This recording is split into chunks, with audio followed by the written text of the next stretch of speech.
There is a country in the southern hemisphere that occupies an entire continent, is nearly as large as all of Europe, yet has a population the size of just one major Chinese city. And remarkably, in that vast, arid, and sparsely populated country, they have managed to build a public transportation system that is both astonishing and full of contradictions. Not the best in the world, not the worst, but right in the middle, exactly in the way its geography has destined it to be. This is the story of Australia, of its massive coastal cities, of the trams that were killed off in the mid-20th century, and of a lesson that a nation took decades to finally learn. This story begins not at a train station, but with the map itself. Because if you understand Australia's map, you will understand why their transportation system could not be like anyone else's. But first, let's consider a paradox. If you ask an American why the United States doesn't have good public transportation, the common answer is the country is too large and the population too sparse. And you know what? Australia is even larger, even sparser, yet it has significantly better public transportation. The question is, why? The answer lies in geography, but not in the way you might think. If you look at a map of Australia, the first thing you'll realise is that most of the land is uninhabitable. The interior is a vast desert, almost completely desolate. There is no water, no trees, nothing but sand and red rock stretching for thousands of kilometres. This is not a land where one can build cities or railways. As a result, Australia's entire population, nearly 28 million people, is concentrated in a narrow coastal strip in the east and the southwest. Sydney, Melbourne, Brisbane, Perth, Adelaide, Canberra. Those 6 major cities contain up to 80% of the entire country's population. This is the key thing you need to understand. Australia's population is not evenly spread out.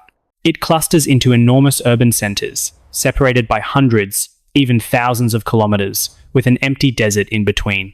That's why the story of Australian transport is not about a national network, but about individual cities, each building its own system in its own way, and that creates some extremely interesting results. Before we dive into each city, let's ask a more fundamental question. In such a vast country, why does public transportation work at all?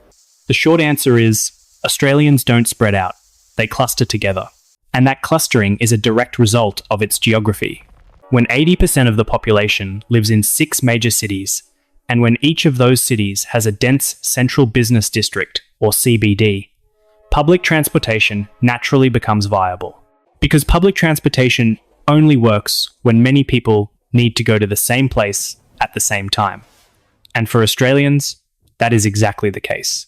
This is completely different from the United States. After World War II, American cities experienced a phenomenon called white flight, where affluent residents moved to the suburbs, taking offices, workplaces, and shopping centres with them. As a result, jobs were no longer concentrated downtown, but became scattered everywhere. When jobs are dispersed, it becomes impossible to know where to run the train lines. Australia avoided this trap, not because they were smarter, but because their economy at the time wasn't large enough to finance the kind of urban sprawl seen in America. Being a little poorer can sometimes be a blessing in disguise. So, let's start with the largest city, Sydney. If you look at a map of Sydney, the city is located on Australia's east coast, built around a harbour so stunning it's called one of the most beautiful natural harbours in the world. But that beauty is also a geographical trap. Sydney Harbour divides the city into northern and southern halves, making the construction of transport infrastructure far more complex and expensive than in cities built on flat plains. Every railway line has to account for bridges, tunnels, and complex terrain. That's why Sydney's true subway network didn't arrive until 2019, becoming the first metro line in all of Australia. But here's the interesting part. For many decades prior, Sydney didn't need a metro in the traditional sense. They had a suburban rail network with 169 stations and nearly 920 kilometres of track that functioned like the metro system in other cities. Trains run from the distant suburbs into the city centre, passing through busy stations like Town Hall and Central, carrying hundreds of thousands of people each day. Every year, this system carries up to 270 million passengers. Not the figure of a sleepy city. This is a colossal transport machine at work every day, though it is not without its problems. And those problems became increasingly apparent as the city expanded. Key lines like the North Shore Line or the Western Line, which cross the Sydney Harbour Bridge, frequently reach capacity during peak hours. Can you imagine all of those trains having to funnel across a single bridge through a single tunnel? That very bottleneck was the real reason for building the metro. A metro isn't built because someone thinks of it. It's built because there's no other choice. The first metro line is 52 kilometers long, the third longest single automated line in the world, after Dubai and Malaysia. This is remarkable because it speaks to the scale of investment Sydney is making after its late start. During peak hours, trains run every 4 minutes, significantly easing the load on the older lines. And the work hasn't stopped. The rail line to the new airport in Western Sydney is under construction, promising to connect suburban areas that have been isolated for decades. But Sydney has an old wound, a wound that, to this day, has never quite been forgotten. In 1961, Sydney shut down its tram network. This was no small network. It was once the second largest tram network in the world. Let that number sink in. The second largest in the world. Behind only some cities in Europe and North America. Hundreds of kilometers of track, hundreds of trams carrying tens of millions of passengers each year. And then, within a post-war decade, it was all dismantled. The tracks were ripped up. The trams were sold off. The city filled in the tracks and paved them over. The official reason was to make way for cars. The real reason was far more complex, involving lobbying pressure from car and oil companies, a similar story that played out in dozens of cities around the world at the time. It wasn't until the early 21st century that Sydney rebuilt its tram network, with 58 stations and 50 kilometres of track across 4 lines, serving the city centre and inner city areas. This is the price of that wrong decision back in 1961. It took 40 years and billions of dollars to rebuild what once existed. Every tram that runs through central Sydney today is a quiet reminder that the city's geography was ready for it long ago. Only the people weren't. Now, let's move south along the coast to Melbourne. If Sydney is a city that grew organically, following its harbours and hillsides, then Melbourne is a city that was designed from scratch. In 1837, an architect named Robert Hoddle designed the street grid for Melbourne. He laid out very wide, straight main streets that intersected at right angles. Then, to facilitate commerce, smaller laneways were cut through the middle of the city blocks, allowing goods to be delivered from the rear of the buildings. This is why Melbourne has its famous laneway system, which has now become a tourist destination, densely packed with street art and cafes. But more importantly for our story today, those wide, straight, main streets were the perfect conditions for running trams. And Melbourne did exactly that. They built an extensive tram network, and when the wave of tram dismantling swept across the world in the mid-20th century, Melbourne was the only major Australian city that steadfastly refused to follow. The man behind that decision was Robert Risson, chairman of the Melbourne and Metropolitan Tramways Board from 1949 to 1970. For 2 decades, he resisted all pressure, all proposals to dismantle the trams to make way for cars. No one listened to him at first. Cars were the future, everyone said. But Risson did not yield. And when he left office in 1970, Melbourne had kept its trams. By the end of the century, while other cities were spending billions to rebuild what they once had, Melbourne simply had to continue operating what it never tore down. Today, the Melbourne tram network is the largest operational one in the world. 500 trams, 250 kilometres of track, 24 routes, and nearly 1,700 stops. For comparison, the tram network in Toronto, often called the largest in North America, is only 83 kilometres long. Melbourne's trams are not decorative pieces or tourist heritage. They carry over 150 million passengers a year. They are real transportation. And in the city centre, riding the tram is completely free, a policy rarely seen in any major metropolis in the world. But the trams only cover the central and inner city areas. To bring people from the distant suburbs into the city, Melbourne has a suburban rail network with 227 stations and 430 kilometres of track on 16 lines, the largest in Australia, carrying 182 million passengers per year. And here's the notable point. It all runs above ground. Nothing runs underground. It wasn't until February 2026 that Melbourne's first urban rail tunnel became fully operational. The Metro Tunnel, connecting South Kensington to South Yarra with 5 new underground stations beneath the city, is the solution to a problem that has been building for decades. Melbourne's 2 busiest lines, Cranbourne and Pakenham, had to run through the city centre, causing terrible congestion at Flinders Street Station, Australia's busiest station. By building a new underground corridor, Melbourne not only relieved those 2 lines, but also freed up capacity for all the remaining lines. The geography doesn't change, but people find a way to go underneath it. From Melbourne, if you head north, you reach Brisbane, Australia's 3rd largest city, and a place where the story gets interesting in a completely different way. Brisbane is a city of heat, of the winding Brisbane River, and of a different kind of geographical puzzle. This city sprawls horizontally at an alarming rate. Its population density is much lower than Sydney's or Melbourne's. The residential areas are elongated, dispersed, and not concentrated. This is a type of urban development that transport experts call sprawl, and it is a public transport nightmare. Because when people live everywhere, with no one near a train line or a tram stop, no network is dense enough to serve them all. And like Sydney, Brisbane once had a huge tram network, which carried 160 million passengers a year at its peak. Then, in the 1960s, like almost every other city, they tore it all down. But Brisbane's story doesn't end there. It ends somewhere more interesting. They replaced trams with buses and elevated buses to a level never seen before. The Brisbane Metro sounds like a subway, but it is actually a high-speed bus rapid transit system running entirely on dedicated lanes, completely separate from regular traffic.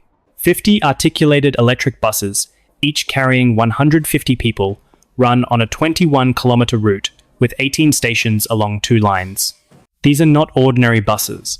These are buses upgraded to nearly match a subway in terms of frequency and speed. But what's truly remarkable is the vast TransLink network underneath, with over 400 routes and 10,000 stops, covering the metropolitan area like a giant spider web. Brisbane chose buses as its backbone, not because buses are better than trains, but because, for its sprawling geography, buses are more flexible and less expensive to expand. This is an important lesson. There is no one-size-fits-all best solution. There are only solutions appropriate for the geography of each place.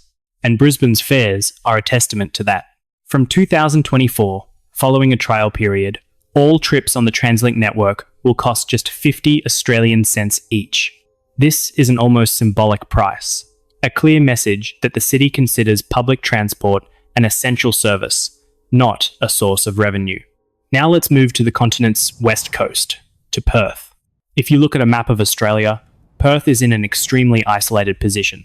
It is the most remote major city in the world, in the absolute sense. The nearest major city, Adelaide, is over 2,000 kilometres away. And what's between Perth and Adelaide? Desert, sand, rock, nothing. This isolation creates a unique mentality. Perth has to fend for itself. It can't rely on other cities, can't share infrastructure, and can't benefit from economies of scale. As a result, they built their own system in a very interesting way. The Perth rail network consists of 8 lines with 86 stations and 244 kilometres of track. What's unique is that a large portion of the lines run along the median strips of freeways.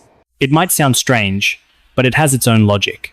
Freeways are often straight, creating ideal transport corridors, and by running trains in the median strip, noise is concentrated in a single corridor instead of spreading into residential areas. The downside, however, is that the stations are not located near people's homes, so they have to drive to the station. That's why buses play a special role here. With 42 out of 55 stations being bus-train interchanges, buses act as feeder services, drawing passengers from residential areas on either side of the freeway and transferring them to the trains. This model works so effectively that despite being only Australia's 4th largest city, Perth has the 3rd busiest suburban rail network in the country, with 62 million passenger trips per year. And Perth's fare system is the highlight of the entire story. Students travel for free from Monday to Friday. Everyone travels for free on Sundays. In the city centre, there is a free transit zone, where both buses and trains cost nothing. This is a level of subsidy that very few transport systems in the world achieve, and it proves that when a government wants people to stop using cars, they need to do more than just provide a service. They need to make that service so cheap, there is no reason not to use it. Finally, there is one thing Perth has not managed to do. Looking at the map, all the rail lines run out from the centre and radiate outwards, but no line connects them in a circle. If you want to travel from the northern suburbs to the southern suburbs without going through the centre, you have to go into the centre and then back out. This is an inherent flaw of a radial design, and solving it will be Perth's next major challenge. But the saddest part is not about Perth, Melbourne, Brisbane, or Sydney. It lies in a conclusion you draw after looking at the systems of all these cities as a whole. Let's look at the map of all of Australia one more time. Sydney has a huge train network, but started its metro too late. Melbourne has a great tram system, but will not have a subway tunnel until 2026. Brisbane replaced trams with buses because its geography was not suitable. Perth builds train lines on its freeways, but has no ring line. Adelaide, the fifth largest city, remains car dominant, with 84% of its people commuting by private vehicle. Each city bears the marks of decisions made half a century ago, when it was believed that the future belonged to the automobile. When railway lines were pulled up and tram networks dismantled, valuable land corridors disappeared forever under asphalt roads. To rebuild them, land must be repurchased, homes cleared, and billions of dollars spent on what was once free. This is the central paradox of today's story. Not a technical or economic paradox, but one of perception. People once thought that dismantling trams was progress, that the automobile was the future, that a vast country necessitated travel by car. But geography has proven otherwise. Cities that are populous enough, dense enough, and have enough common destinations will always need public transport, no matter how empty the surrounding country may be. Australia today continues to adjust. Sydney is building more metro lines. Melbourne has just opened a new tunnel. Brisbane is preparing to host the 2032 Olympic Games with a series of new infrastructure projects. And these projects aren't born from the remote desks of planners. They stem from the undeniable pressure of a geographical reality. When 28 million people are concentrated on a coastal strip, they must either move efficiently or suffer crippling congestion. Some things about geography cannot be changed. No one can move the sea, fill in the desert, or make Australia smaller. But there are things people can do. Learn from their mistakes, build systems suited to the land they inhabit, and remember that no single model is universally applicable. What works in Tokyo will not work in Perth. What works in Paris will not work in Brisbane. Geography sets the frame. People decide what goes inside it.